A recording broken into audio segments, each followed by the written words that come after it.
Perfect. Yeah, that works.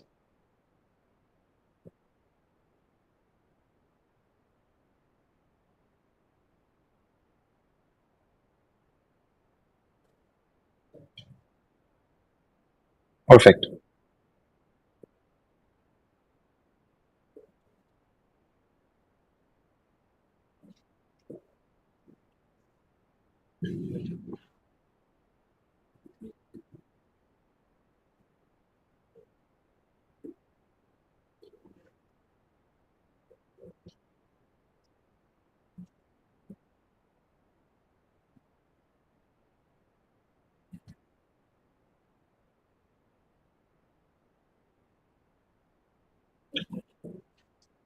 Perfect. Hey everyone. I'm Abhir Das. First and foremost, I'm a gamer. I'm an entrepreneur and I'm the co-founder of a company called Play Super, which is going bonkers in the gaming industry right now. My journey into gaming wasn't a straight road. I actually started as a filmmaker, telling stories through a camera lens before I found my way into gaming.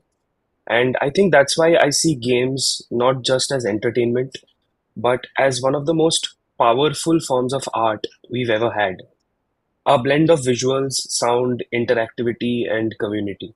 Today, I want to talk about something I feel very strongly about, and that's that why the big gaming companies in the world will be built right here in India, and that's what I'm here to talk about. So yeah, that's me.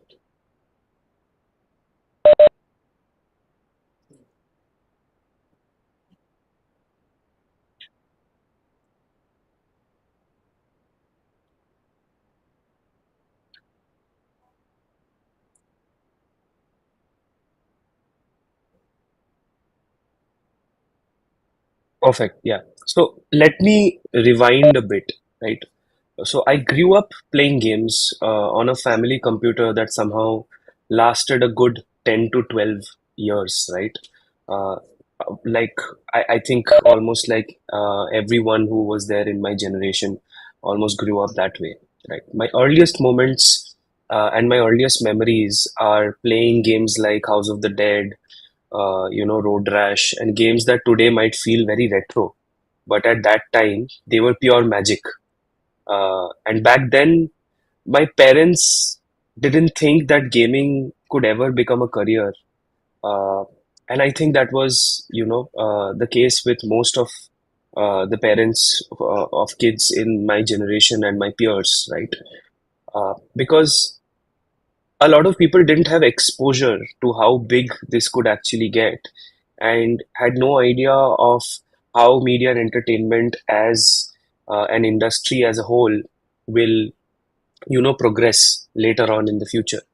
And gaming was something you did for fun, maybe even coined as a waste of time by a lot of people and by most people. And honestly, I just wanted to prove them wrong.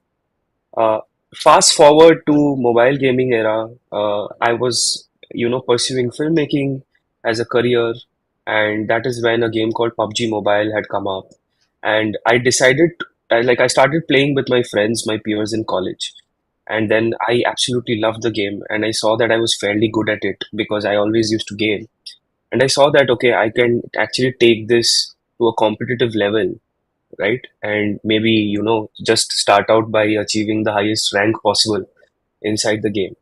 So I hit Conqueror along with another friend of mine, a school friend of mine. We played duo, right? And basically, achieving the rank Conqueror means becoming a top 500 in Asia in your server, right?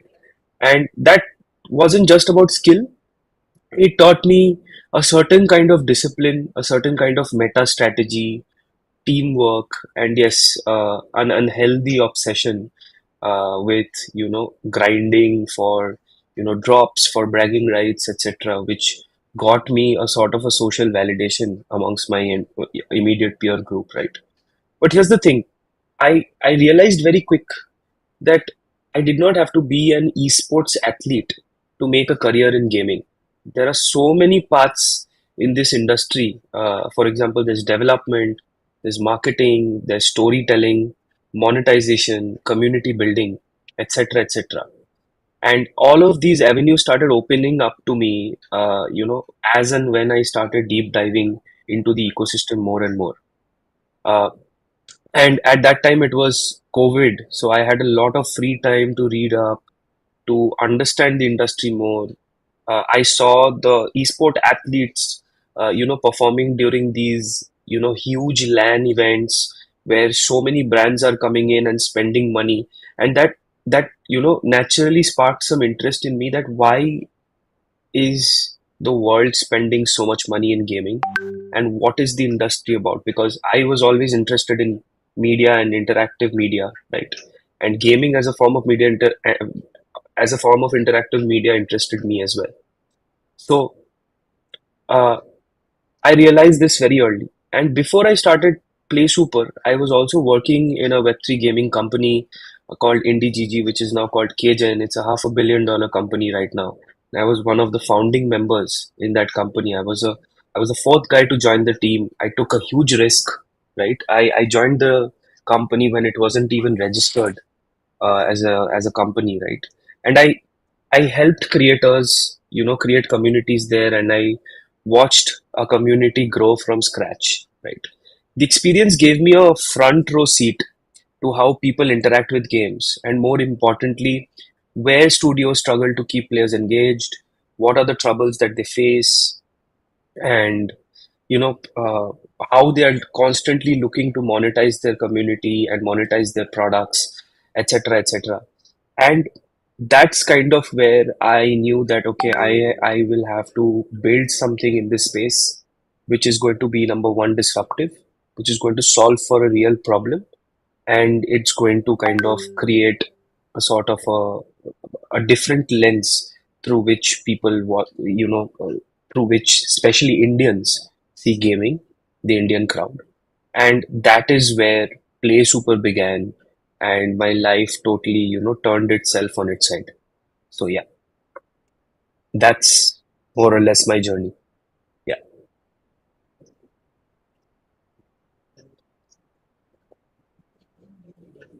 yeah,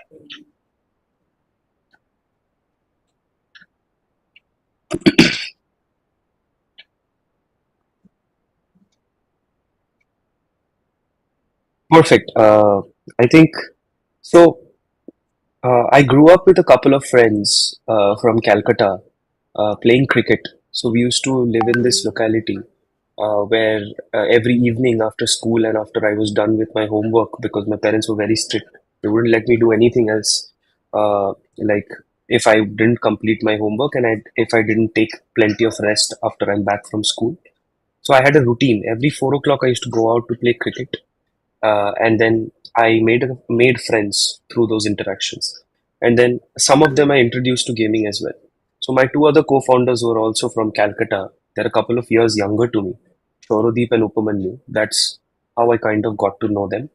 And recently we reconnected, and by recently I mean towards the end of 2023, we reconnected because they had just come out of the startup they had previously built in the education tech sector, and I had just come out of my entire experience in IndieGG or KGen, and then I consulted a company in Japan for about a year. After which, I also consulted a company in Dubai, all with regards to user acquisition, community growth, and engagement. And then once I came out, we kind of got together and we started building a thesis on, mobile gaming in India, right? So when we were starting Play Super, we saw a huge problem, right? India's casual and hyper casual gaming market was getting millions, actually billions of downloads, right? But players were dropping off within days. Why? Because ad fatigue was one of the largest reasons. So monetization became a huge challenge for studios who are doing user acquisition in India, right? So, and mostly because ad revenue was low, in-app purchases were very rare, and the Indian audience, right, was not transacting inside these games. So the only way to monetize was to get an user in, and then show them, n number of advertisements. and then monetize through that. Now that disrupted the experience for the gamer, right? If I am planning to play a game for the next 30 days, every time I play a game or I open the application, if I'm bombarded with like 4 to 5 ads, right, it will naturally create a frustration in me, which is going to make me uninstall that application, right? So we thought, what if players could earn real world rewards from brands just by playing more, right? And essentially, these are the brands which advertise inside games. But instead of disrupting the gaming experience for a gamer, uh, what if the time that these gamers spend inside the game can have value outside the game itself, and that can be routed via a store or like uh, a sort of an API inside the game itself, where they can interact with these brands, which is not a part of gameplay but is a part of the game application itself. So the gamer does not has to have to go outside of the application.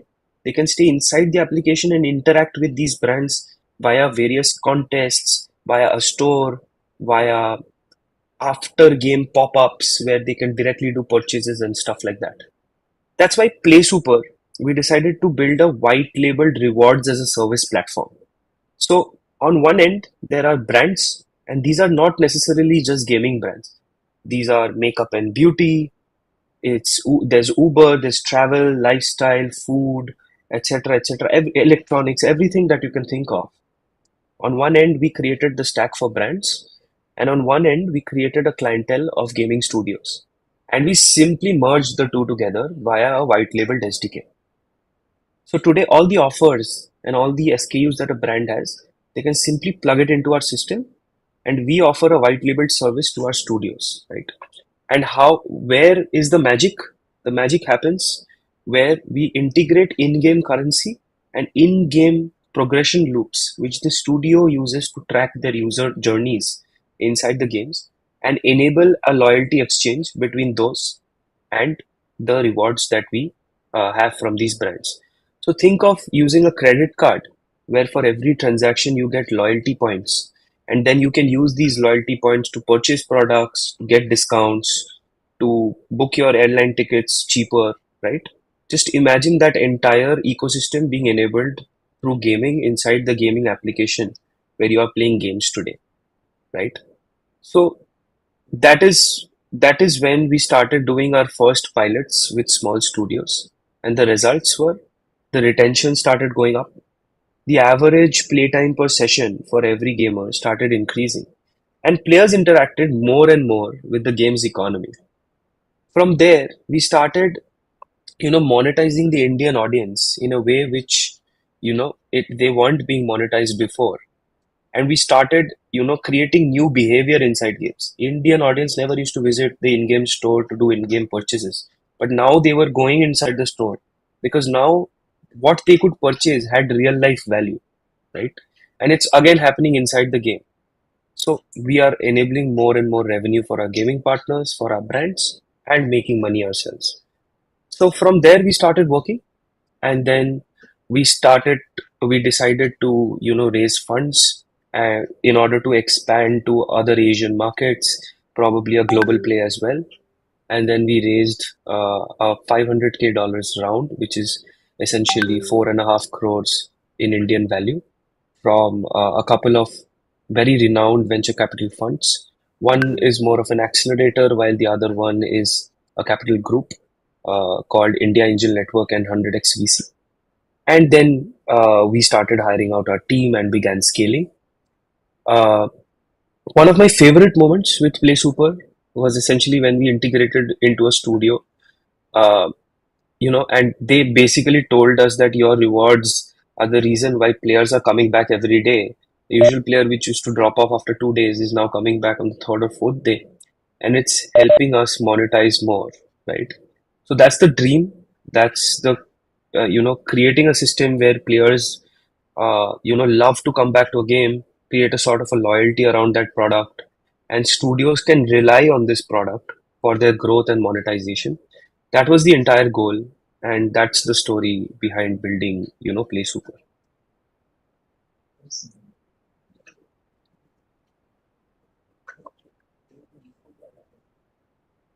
Correct.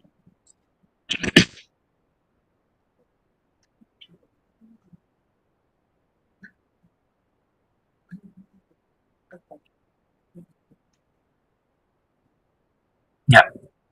I think that's a brilliant question. So first of all, I am 100% convinced that the next global gaming giants are going to come from India.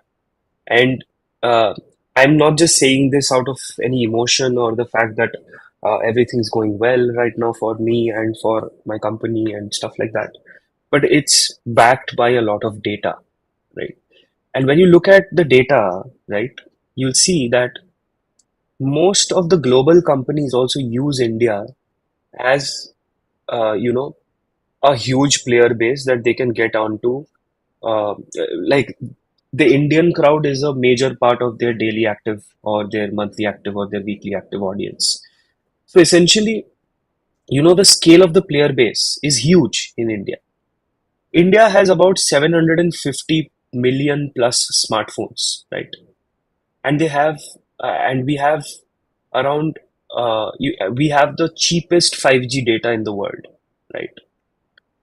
These coupled together, right, along with 500 million smartphones in India today having some kind of game inside them. It does not have to be PUBG. It can be even a Sudoku, right? Even a hyper casual game that's inside, right?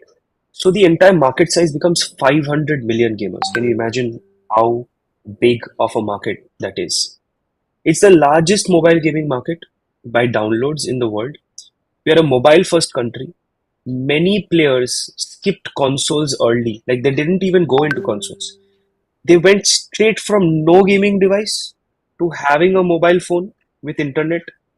With 5G, streaming is becoming more accessible, so discoverability is more. Ads are there, so discoverability is more. So they are getting straight into mobile gaming. That's number one. Number two, the monetization potential, right? India is a market where fintech is growing like crazy, right? Average revenue per user, ARPU, is lower than the West, but it's growing, right? With UPI coming, digital wallets, buying in-game items is going to become frictionless, right? Especially today, if you're giving out, let's say, in-game assets, maybe that's not relatable for the Indian market. But we believe with real value by giving the users what they actually want and what can actually benefit them in their day-to-day lifestyle, this transactional behavior can be easily created because everything is seamless. Payments are seamless here in India. I want to send you money, I can simply scan a QR code and send you 50 rupees right away, right? As local pricing improves, right, people will spend more. And when you combine scale,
Hey, am I audible?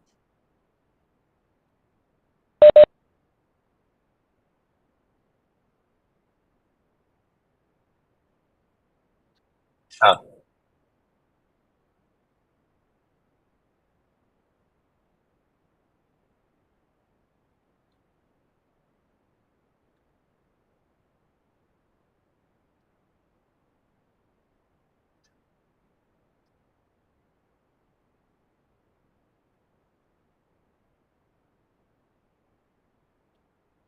ah, yeah, perfect. No worries. So basically, to sum up my second point, which is the monetization potential, right? As local pricing improves, people will spend more, and when it's about spending on the right stuff, which is stuff which is more relatable to them, which they can use on a day-to-day basis, right? It just becomes, more. It just becomes, something on which people will automatically spend. And when you combine the scale of the market with the rising average revenue per user, essentially it becomes a huge opportunity. And India is filled with smart people, which brings me to my third point, the talent pool in India, right? We've got brilliant developers, brilliant designers, brilliant artists, product managers, many of whom have worked in global studios. If you see, the cream of the cream talent today works outside of India for global gaming studios, and they are Indians. And slowly they have started coming back to India, right? And we are seeing that as a trend, right? And they have built successful indie titles outside, right? Even inside India, there are so many indie titles which are coming up, which I'll come to later, right? The cost advantage in India means teams can do more with less, right? And still aim for global equality, right? So essentially, that is my third point. Number four is the cultural storytelling aspect here in India. India is so diverse. India has centuries full of stories that the gaming world hasn't even seen yet, right? Imagine games being built around mythology, around historical figures, folklore, presented with world-class visuals and gameplay, because we already have the talent, right? Think of how Japan capitalized on the anime culture, and today it's so huge throughout the globe, right? It transformed Japan's cultural exports. It transformed the entire economy for the country, right? We have so many lores here in India which can do the same for us, right? And that's the fourth point why I'm bullish. The fifth and the final point, and this is actually the one which I'm not 100% sure of, but I'm leaning towards it right now, is the infrastructure and policy tailwinds. So we have some of the cheapest data structures in the world, as I mentioned, right? Fastest growing 5G rollout, right? And the government recognition of gaming and esports is a sunrise sector, right? I won't say it's a rising sector, it's a sunrise sector, right? So essentially, government is starting to, pay more and more attention towards gaming as a sector that's coming up, and they're seeing how much of money is being made outside by Indians and by Indian companies who are building for outside, for the globe rather than India, right? So this foundation matters, and now they are seeing all of this data, the smart people. So now they are trying to, or they're getting to understand what kind of a potential this market itself holds, and hence policies are now going to be structured to, enable more and more, Indian developers and Indian entrepreneurs to build inside gaming. So yeah, that's why I am extremely bullish about the Indian market, and I believe the next gaming giants are going to be built here in India.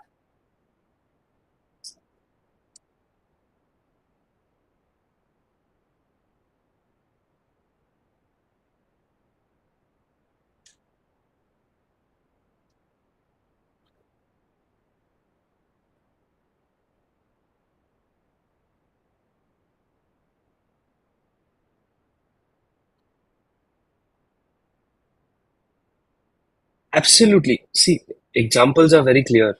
If you go on to the top 10 mobile games chart, right, globally, you'll see that there is one Indian game inside. It's called Ludo King. It's an Indian game that has been downloaded over a billion times, billion with a B, right? That's over 1,000 million downloads, right? It's a simple, culturally familiar game. Everyone in India is familiar with it. All households play it, right? And it's been digitized for the mobile era. That's it. If you talk about, okay, let's talk about one of our clients, right? World Cricket Championship by Next Wave Multimedia, right? Huge game, and it's not just about cricket, right?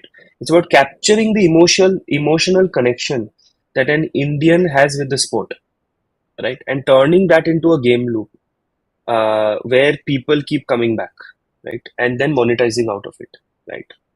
On the independent side, let's talk about independent game developers. There's a game called Raji, an ancient epic, right? It is starting to showcase our mythology to the world, right? And it got featured by Nintendo, by the way. And it proves that Indian made games can look and feel world class, right? There is this studio called Studio Sira. They are also building an amazing mobile game, which is also based around mythology, Mahabharata, etc. Right? So these are, if you actually look at it, these are not isolated wins, right? They're signals, right? They show what happens when you combine local insight with global quality. We have the local insights. We have a culture. We have a diverse culture, right? We have diverse stories to tell. And we have the global talent, right? All sitting here in this country. And we have the market, and we have, as I said, you don't even have to spend, 1/10 of what you have to spend outside in India to build something of the same quality, right? Because of the abundance of resources, abundance of talent, etc., etc., right? So it's just a bomb waiting to explode. And I don't mean it in the wrong way, right? It's it's an explosion that's just waiting to happen, and it is going to happen, in my opinion. And the Indian gaming industry is going to take the world by storm. So yeah.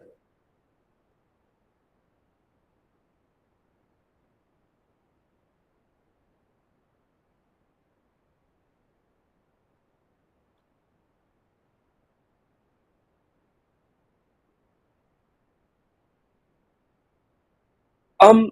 Okay. So if you're talking about future trends in gaming, then okay, there are certain insights which I'm already seeing, and and I'll only talk about the positive trends that I'm seeing, right?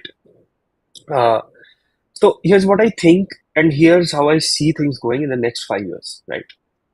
The hyper casual market is now moving more towards hybrid casual market. What do I mean by hybrid casual? It's like 50% casual, 50% midcore, if you want to put it that way, right? So have started to blend quick play loops with deeper mechanics. For example, uh, if you're playing a tap and swipe game, right? Like Fruit Ninja, right? It's nothing. The fruit's coming and you just have to slash through, right? They are building loyalty loops. They are building deeper mechanics. They are building lores around that as well, right now. So these are retaining players because now there's an added element to it. That's how media and entertainment works. Any interactive media works, right? You add deeper loops and you keep players, or you keep consumers more, right? Next is there is a social first dominance that's coming up, right? There is a beautiful intersection happening between gaming and social media, right? Games with strong community features are coming up more and more. Gaming platforms with strong community features are coming up more and more, which essentially means that India as a society is just sitting as a fruit which is waiting to get ripe, right? Because we are a socially driven audience. We value society like anything, right? Uh, I mean, like I have seen society playing a huge role on the lives of major decisions in the lives of all of my peers, right? And I'm sure that's the case almost in every household, right? And this social first dominance factor is going to change how games, monetize and how games grow in India. Third is what we are working on. And it's kind of a combination of both, the first two that I talked about, which is gamified commerce, right? Earning real rewards inside games is going to become mainstream. Play Super is already working on this, and that's not why I'm saying this, right? Because uh, probably you guys see the journey of Play Super. It's very easy to see the journey of Play Super in the last 1 year, but it's impossible to see the amount of the years of research that has gone in and the years of experience that has gone in before that. It's impossible to see that. And there is a reason why we arrived at this conclusion.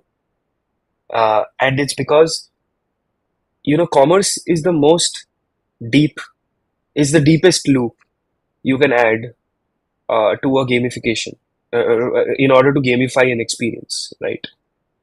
You build loyalty, you measure loyalty. Against that measurement, you reward.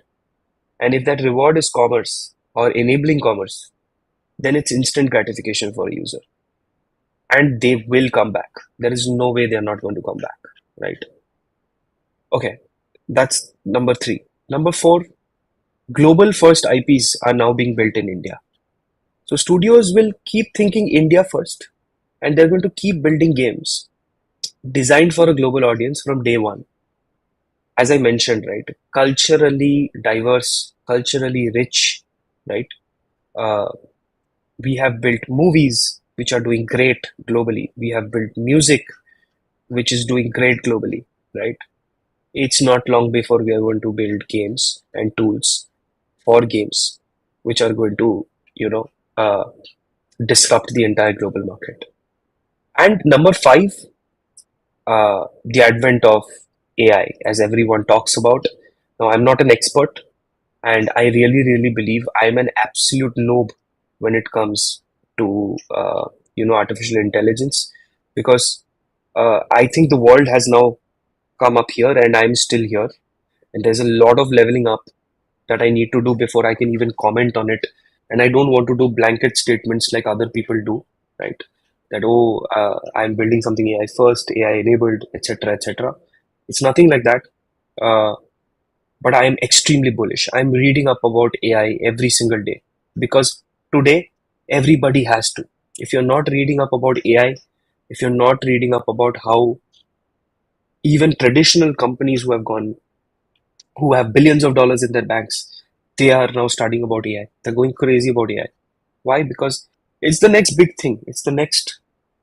You know, it's the next trend which is going to change the world. And it has already started changing the world. It's already here. It's not even coming anymore. It's going to make it so much easier for everybody throughout the globe to produce more games. And India has the talent, right? With all these AI tools coming up, it's going to be much more easier, much easier to build AAA games, right?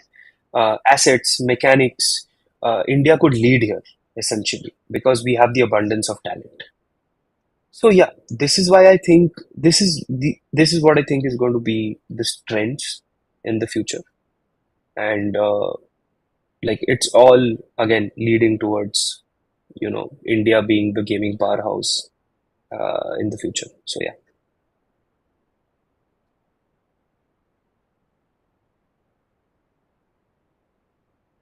yeah.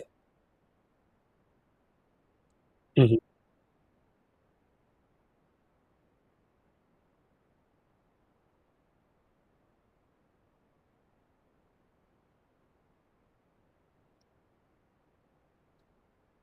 Combining social media and AI, I'm not sure whether someone's combining the two. I mean, no specific example is coming to my mind, but I'll tell you an interesting analogy of a very similar thing, right? So there's, as everyone knows, creator economy is booming like anything, right? And then there is social media that's already boomed, right? And then there is gamification. So it's kind of a triangle. And Imagine it as a triangle, and then there are so many companies out there today who are trying to build this triangle and monetize it. Trying to build this three-pronged ecosystem kind of, right? They're taking social media or social interactions, they're taking the creator economy, and they're taking gamification. Let's talk about Elo Elo. Let's talk about Tamasha, right? Let's talk about one of our clients, Time Pass Games, right? They're all building. Let's talk about Stan, right? They just recently raised $9 million, and Parth, who's the founder, is a very close friend, right? They're all building loops inside which, all these three pillars can be kind of combined, right? And they can be used to build something revolutionary, something which is enjoyable by the people who are coming inside these applications. So, coming into an application and playing a game is not the only thing you can do anymore, or the only thing you have to do. You can come inside, you can invite friends, you can chat with them, talk with them, you can follow your favorite creators inside those applications, you can gift them, tip them, right? You can do multiple interactions inside these applications. And all of these are enabled by tools which entrepreneurs like me are trying to build, right? All of these are enabled by talent. All of these are enabled by development, which has now become easier because of AI, right? That's the only part of AI I would like to comment on, because believe me, I am not qualified enough right now to comment more on how AI is going to change the world. Because, like, just yesterday, I saw GPT-5 being launched, and then there are so many things I don't understand, and I am reading up and consuming constantly. I don't feel that I'm still there to comment more on how I feel it's going to change the world, because I have not even begun scratching the surface with regards to AI yet. So yes.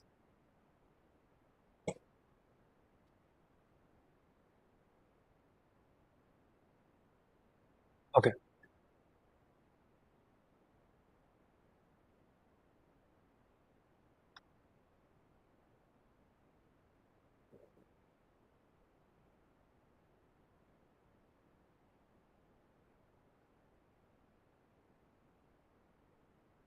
Okay. So first of all, we don't help games promote, right?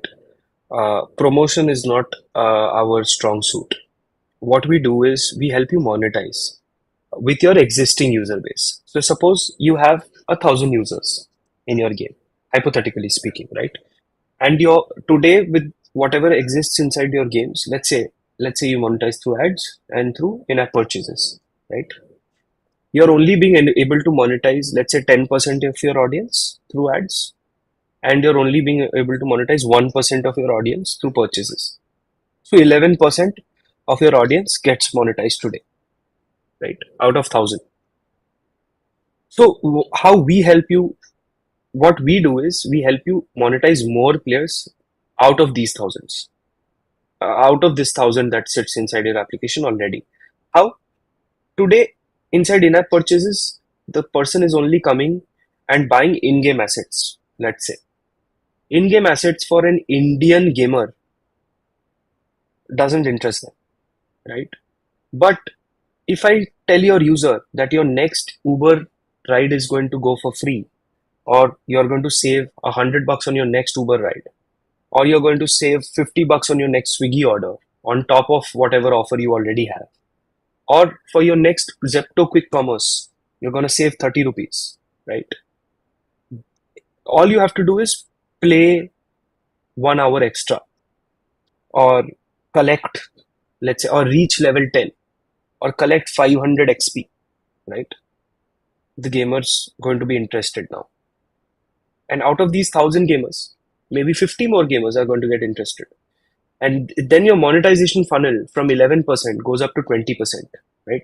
And how are you monetizing them? When this person collects, let's say, a coupon code or a gift card, or makes a purchase through our stack, through our SDK, which we enable inside your game, right?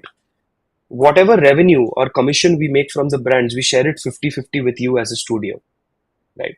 So today, let's say by monetizing 11% of your user base, you're earning, let's say, $1,000. Tomorrow, you can bump that up to 22%, just make it double and earn $2,000. And this $1,000 is going to come from the share of commission that we provide to you directly. So we are not taking away your existing monetization loops, but adding to them in the future, or what we are seeing happening right now, right? Is essentially brands are coming and giving us listing money to put their brands on top on the store or as placements inside the game, right? Now, this is very common in banner ads and programmatic and interstitial advertisement, but these are not disruptive. These are actual commerce touch points, which we are building inside games, which are hyper scalable, hyper customizable, which any game developer can seamlessly integrate and start monetizing. So yeah, that's in short what we do and how we can help you if you're building a game.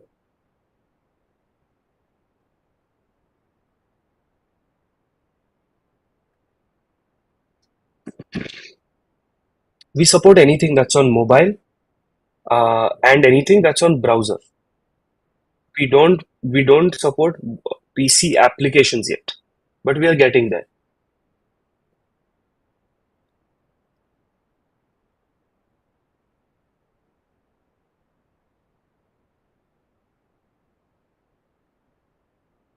Uh, okay, so if you're listening to this and you're thinking that how do I get into gaming, right? That's the first question that pops into someone's mind. So here's my advice, right? Start small, but start something, right? Build a mini game, probably. Work on a modification of an existing game which you like, right? Join a community project. Join, start looking for internships. There are esports athletes, esports organizations. You can get inside. You can start your gaming career through them, right? Second is read up more and more about the business side of things. Like making a game is one thing, but sustaining it is another. And in order to sustain this game, you need to know a lot of tools. You need to know marketing tools, you need to know data analytics tools, you need to know how a mixed panel works, or Google Ad Mob works, SEO, marketing, right? Creatives, right? LinkedIn marketing if you're a B2B tool, right? So there's so much of scope uh, inside this industry since it's a digital first industry, right? So you have to start reading up and start exploring where can you do business inside this ecosystem, right? And where are the possibilities? Third is start networking, right? Go to conferences. Conferences in India with regards to gaming are extremely cheap to attend. If there's a conference happening in your city, go for it. Go talk to people. Attend the speaker sessions. The cream of the industry comes and speaks there, and you have access to them.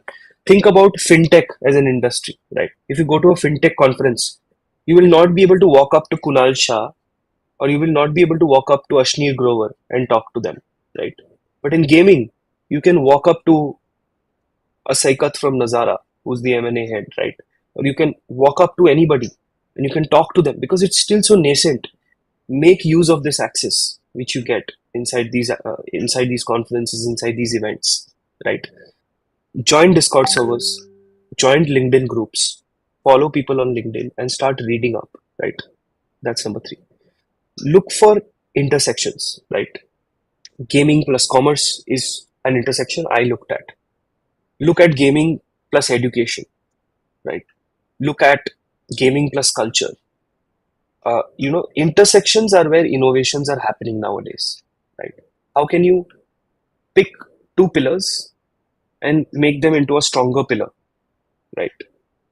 But where you place it becomes extremely, extremely important because if you place the pillar too towards the side, then the house will collapse. You have to place it at a sweet spot so that the house keeps standing, right? And there are going to be storms coming in, trying to, make your house fall down. But that's where the foundation of your pillar or the strength of your pillar is going to essentially determine whether the house actually falls or not. And the I think the best advice I could give anyone is that do this if only if you are interested in gaming, if you're a gamer yourself. and play it out like you would play a game, right? Think like a player. That's when people ask me, how did I get the courage of becoming a founder and doing things for the first time? That's what gaming is about, right? You install a game and then you play it. You don't know anything about it before you start playing it. You reach levels, you get stuck, you retry. You get stuck, you retry, you level up. That's exactly what a founder's journey looks like. So if you're planning to build in gaming, understand the emotional triggers that make people play, that keeps people coming back.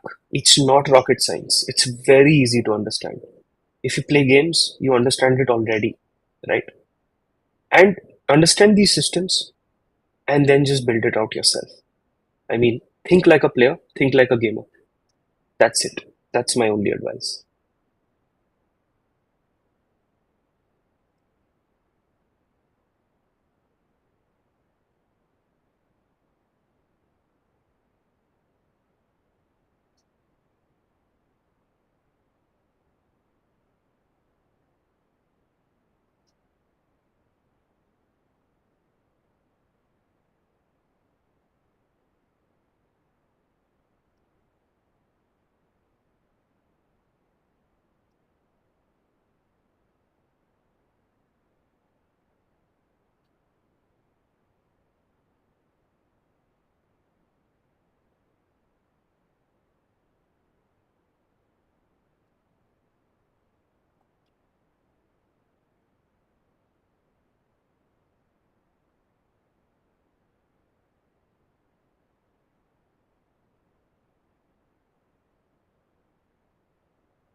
Yeah, so coming to my closing remarks, right?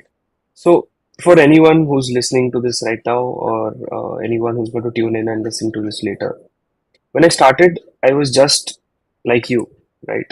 I was just another gamer in my bedroom. And today, I'm building for millions of players across Asia, across different markets around the globe. India has the skill, has the talent, the stories, and the ambition. The only thing that's remaining is execution, right? And that's where you have to focus. If you're a student, a developer, a storyteller, it's your moment, right? You have to capture it. And the next unicorn in gaming could come from your city, your college, and your bedroom. And that's what I used to tell myself every time I started building, right? And I failed. I failed multiple times. I thought of building something, it didn't work out. Then I thought of building something else, that didn't work out. Play Super was probably my fourth or fifth official try, maybe 100th unofficial try inside my head, right? And gaming in India is not a wave anymore. It's the ocean, right? And the tide is only getting higher.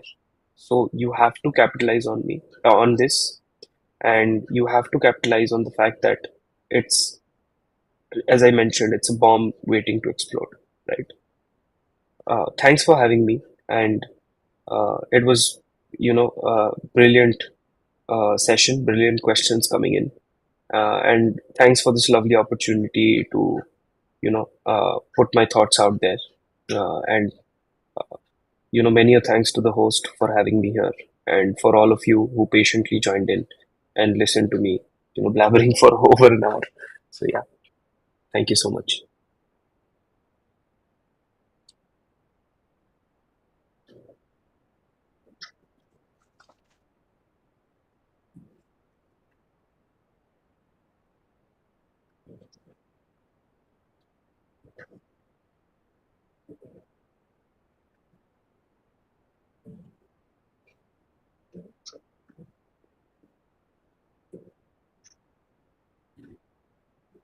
Absolutely.